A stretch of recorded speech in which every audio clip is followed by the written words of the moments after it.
Our original goal was to discuss the book Algorithms to Live By, and we did discuss the book, but we also shared our opinion about productivity, time management, and organization. And I think you'll like it. As for the techniques discussed in the book, I have already recorded a video explaining how to use them on Evernote. You'll find a link to this video in the description below, and you'll also find a link to purchase the book if you want to. And if you use the link in the description below, you'll be helping this channel because it's an affiliate link. As a final note, this was a collaboration, and Ray will also release this content in podcast format. Have fun. What did you guys think about it? What was the feeling? Did it change anything? I'm just curious. For me, as it talked about some of the time management practices, do the little things, those little things that something else doesn't have to be done first, to get some of those things, sort of clear the decks, which is the opposite of what a lot of time management tells us. You only work on the important things, the big things. I thought that was very interesting, very germane, very helpful. Also, the prioritization kind of things. You're doing one thing and then something else comes up. Look at its importance, how long it would, divided by how long it would take to do it, to decide, do I just switch tasks? Is it worth the task switching? So some of that, a lot of it got pretty deep, but when it started getting into the real time management practices, my ears were up there. I thought that would be the race chapter. Yeah, Yes, definitely. But my chapters, they are the sorting, the two ones before that one, the sorting Okay. and the let me get it here, let me get it right on the book and the caching. I I think Uh-huh. both have Evernote all written on them. I think They so too. Yeah. Yes. Absolutely. That it's putting in front of you sort of what you need. yeah. The note at the top is the last note I worked on, and it's probably going to be the next note I need. Yes, that's Evernote. And I have a tag. What's the name? It's sorting algorithms. I have a lot of notes with all types of sorting algorithms because I wanted to show in my workshops to people that sorting takes a lot of time. So I would make the first part of the workshop very daunting. Uh-huh. I could make people very uncomfortable with that. It's like, see why you should not be organizing everything all the time. So sorting, that opened my eye to let the machine do it for us Yeah. because we are in a different stage of technology evolution. So we can let the machine work for us, and every time a machine can do something that we don't need to organize or take care of, we should not do it. We should not organize. We should not. But it's really hard. We grow up in this, even our parents say, organize this, organize that, take care of this, Hmm. take care of that. So it's really hard. It's really you have to change your mindset. It's really hard. It took me a while, but nowadays I rarely organize things. I have some things that I organize in Evernote with this balance in mind, energy and time saving. Hmm. If I see that I'm gonna save time organizing it when I need it, I'll do it. If not, I'll put some tags, keywords, and let the search work for me. So I think that it's important for people to recognize also that there are some kinds of organization that work really well on the front end that help you with just compound benefits on the back end. Being able to set up a good structure of stacks and notebooks to begin with a good set of tags, means that as you are, I talk about filing, filtering, and finding, right? Those three core functions for any organizational system. It's as you're filing things, if you can put things in the right place to begin with, then Hmm. they're in the right buckets to find, right? And Yeah. so whether there be the right stack or the right notebooks or with the right tag architecture, you're then able to find things so much quicker through search if you're able to do that. And I mean we're all three Evernote certified experts here, so we're obviously talking about Evernote, not to be coy, but the reality is that this works in almost any system, whereby if you have the right structure up front, then the algorithm can help you so much on the back end, because then search becomes so much more fluid and easier for you to be able to find things and surface things when you need them, right? Because if you put all of your health related notes in a notebook, well, guess what? The algorithm is going to know that. If you put all of your health notes in disparate notes all over the place, then it's not going to know that, right? And so you're just giving it a little bit of help, guardrails. It's like bumper bowling. You've got the bumper lanes up, and you're giving the system an ability to understand you better. And I think algorithms do that really well. We don't surface that to awareness in life as much as we should. Adding to your point, Ray, I think that when we do that, when we create that base organization system, it's not the organization itself, it's the system. When we organize the system, we save time, we don't waste time, better saying, on trying to organize and find what we do. I know this is my health document. It should go to the health notebook, because if we leave all that in a sort of inbox and then organize it later, we'll waste time, because we'll have to go through all the documents and check, wow, this is health, this is, I don't know, my trip, this is, I'll have to go through all of them and check. So it's going to take more time to do that, instead of just putting it on the right bucket, right when we know what it is, when it's fresh. Evernote has this, well, I can take a picture, I can just open a notebook, and on Android, I can create widgets that will save in the specific notebook. So I can create a lot of shortcuts to go directly or save directly where I need that information to be. So I think we need to help the elephant a little bit, or like you said, other systems, we can help them a little bit to make the algorithm work much better. The funny part of the book is that there is also, this is 30% better, this is 60% better. Nothing is 100%, or maybe even 80% or 90% better, but 30 is better than zero, right? So I think Sure. that Yeah. that's really interesting. Yeah, that's the part that makes, I think, most people, including me, uncomfortable. I was actually saying to Dr. Buck before we got started recording that, I'm a control freak, right? And so I love granular control, and Uh-huh. whatever the reason for it, my DNA, my genetics, my upbringing, it doesn't matter, right? I'm Yeah. that person who loves, I love to see the control, but we lose perspective when we get so much control. It's like, Yes. you're squeezing the plum too tight, and you squash it, right? And so Hmm. you just have to have the right dexterity, the Yeah. right grip. Is the juice worth the squeeze? Right, Yeah. It takes exactly. more time to. It's Especially if you're hard. squeezing a pineapple. Yeah. But like, the book does something really good about helping you kind of think through how much control is really necessary in your life. And I think it's just a good refresher for any of us who are in that more control, more type A perspective, meaning higher stress perspective. We are. It's natural. We're going to have that kind of stress, but to know that we can have heuristics, we can have rubrics that can be set into our lives that are not computer related, but still computational in some way, Yes. shape, or form, and that will reduce our stress. Just the whole chapter on scheduling, for example, helps us understand how to defer and delegate to something else so that we can have less stress. And I think that really makes Yes. a powerful point. I think the most important point of that chapter is I don't remember the term, but I think it's single machine, single man machine, something. When we are a single machine, when we are doing all the work, it doesn't matter if we start with a smaller, harder task. In the end, the amount of time adding all those tasks will be the same, because we are a single machine. That chapter is cool, but it's not really doesn't solve anything. In fact, he's saying that there's not a solution for the problem. But what I took from that chapter is, if it doesn't matter, because in my case, I'm a single machine, I'm a single person taking care of everything of my business.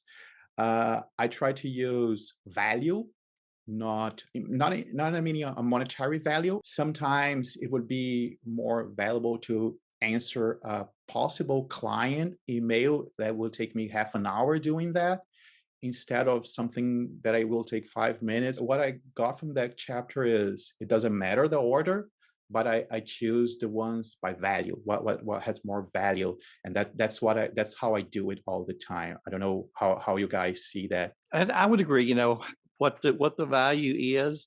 Um, I really enjoyed where he talked about uh, doing, where things don't depend on other things to be done first.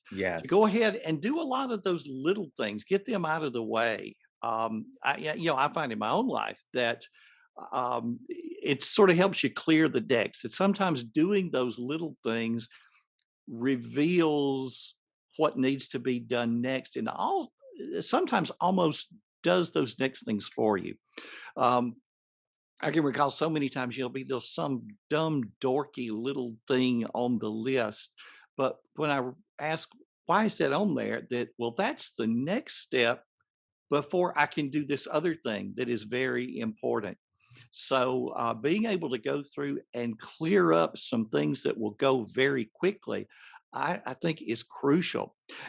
And it goes against what a lot of the time management experts tell us as far as only do the big tasks, do the deep work. You know, don't waste time on little things. But somebody's got to empty the dishwasher, and somebody's got to make that little phone call that's the precursor to landing that client. Yeah, I'll give a really good example, which is that, I get emails from my clients all the time, and it's random emails from them that end up launching very large new projects. And if I Hmm. considered those responses to those clients, which really they take very little of my time because I have templates for all of those responses, and they know that.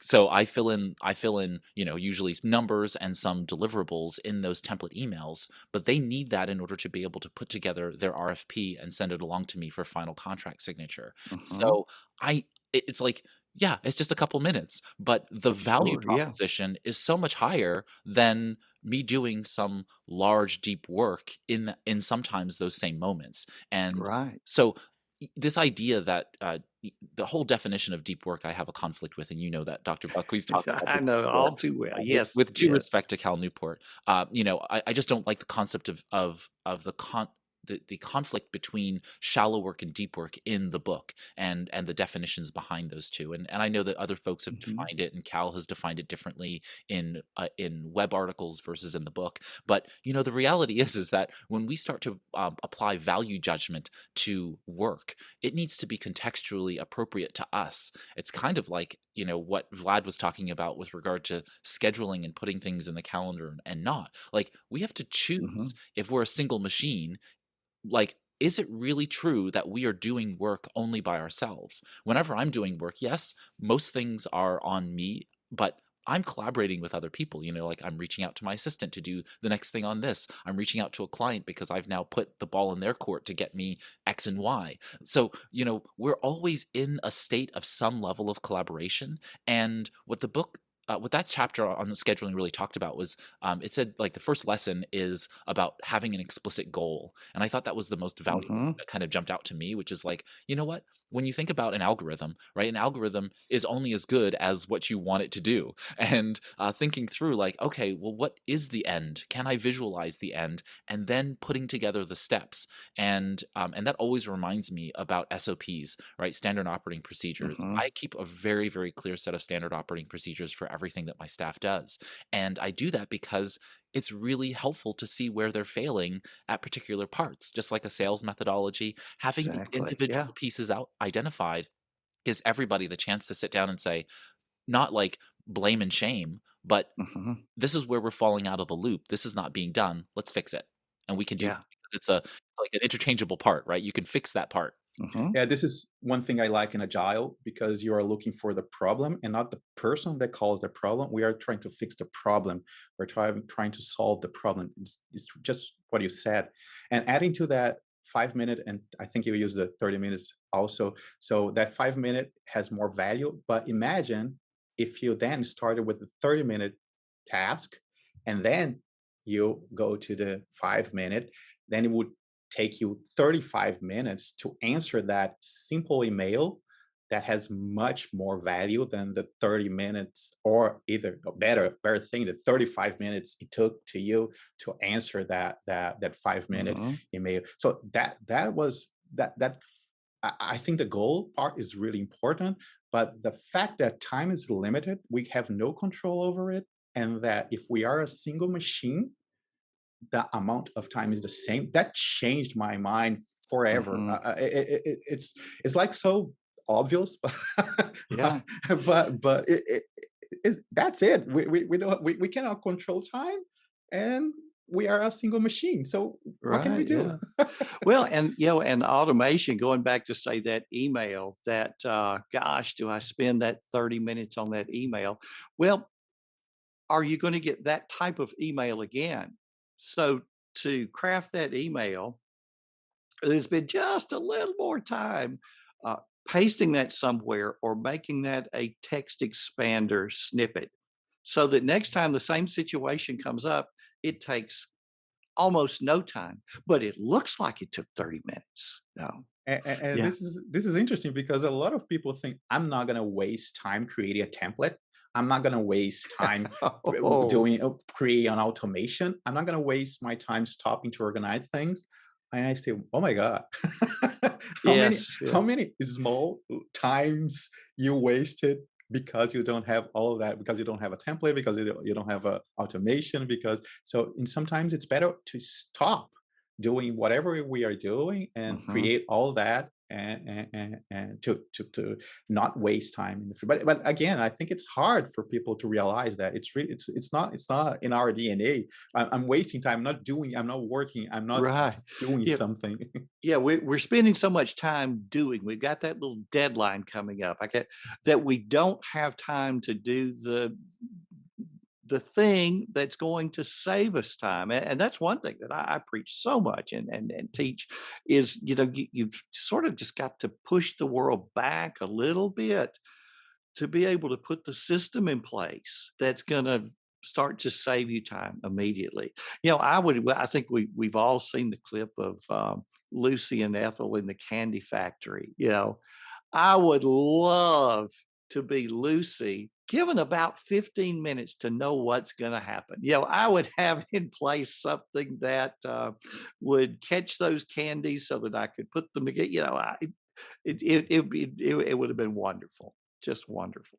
And talking about know what's going to happen, did you guys what do you guys thought about the least recently used algorithm, that the one that like predicts the future, the caching? The thing that you need next is probably the thing you needed last, which is one thing I love about Evernote. There've been so many times, a client that you're going to see and you're preparing those notes that you want to talk about, the evening before. You get there, you're sitting in the parking lot, you want to review those notes, you open Evernote.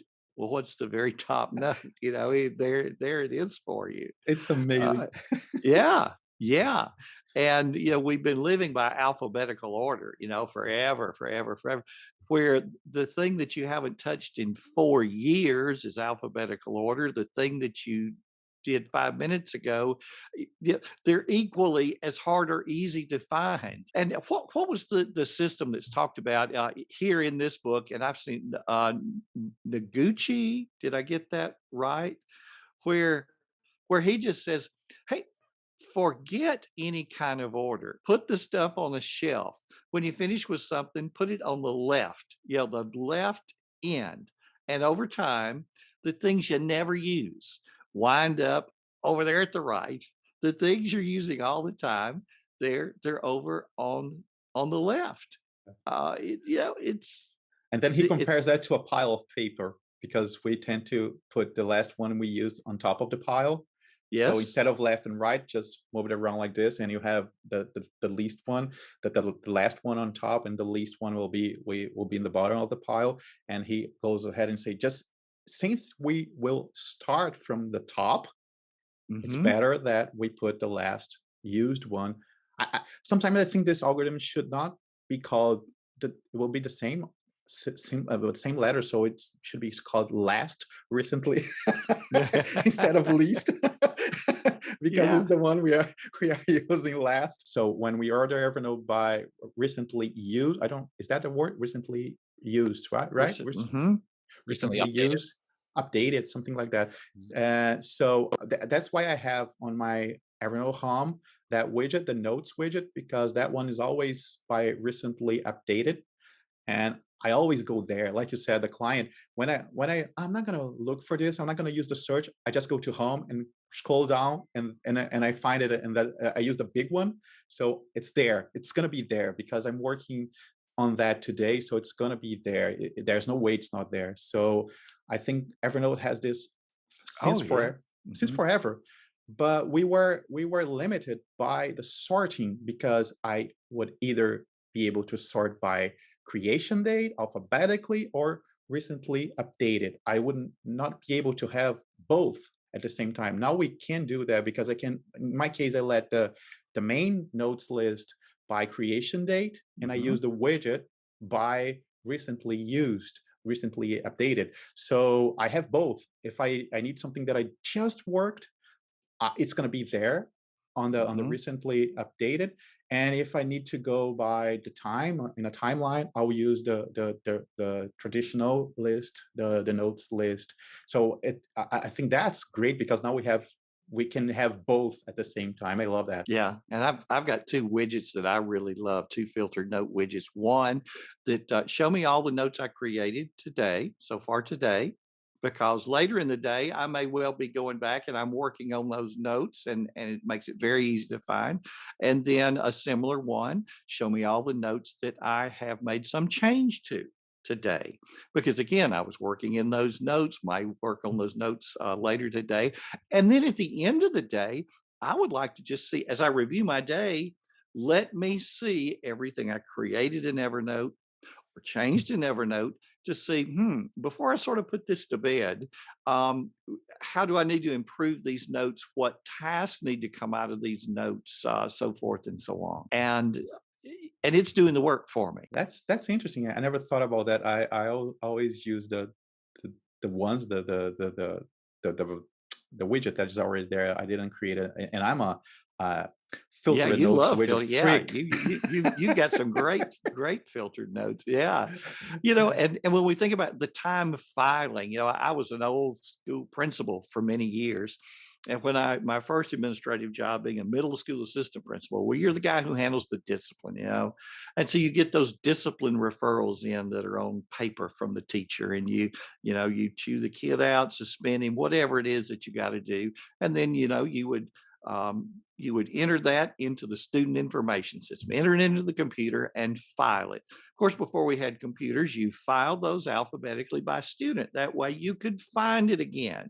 So here I am as an assistant principal. I put it in the computer and then I file it alphabetically. The further you go in the year, the longer that takes because it takes longer to find the exact right spot to file that piece of paper.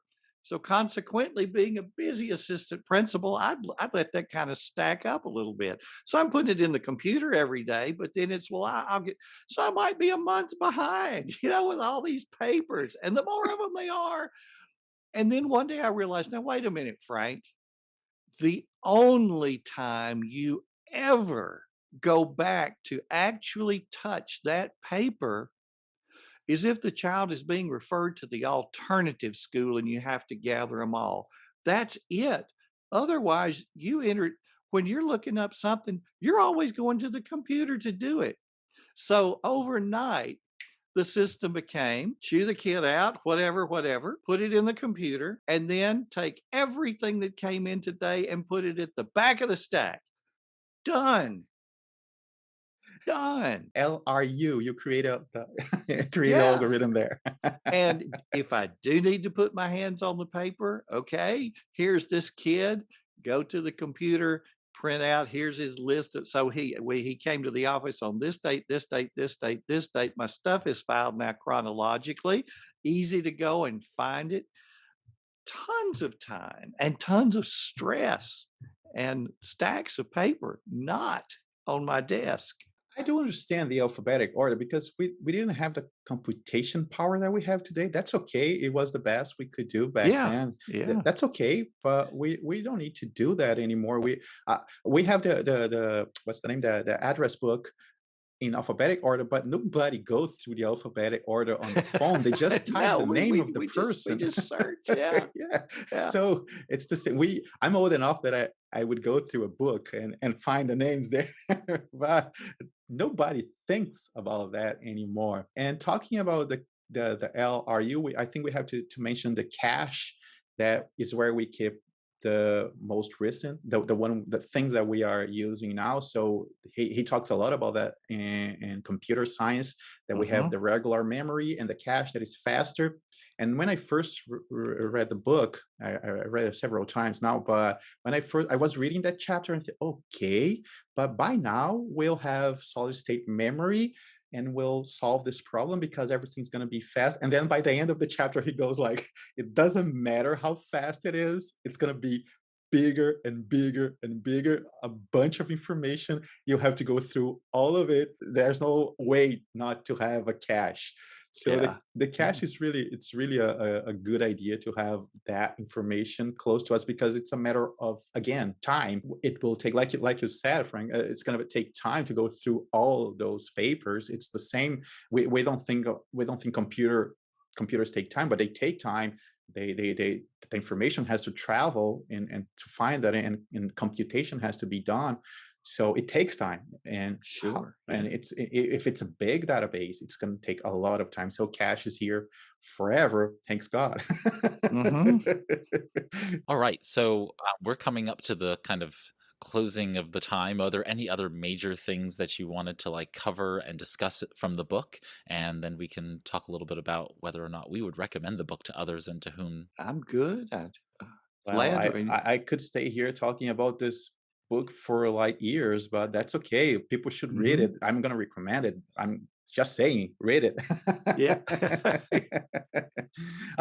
One thing about reading it, it's kind of daunting when you start reading it because he talks a lot about math. Don't care about that. Just read and go through because he always end up explaining in a human language how to mhm, navigate all that math. I think it's important to have the math there, but the book goes math explanation, math explanation, math.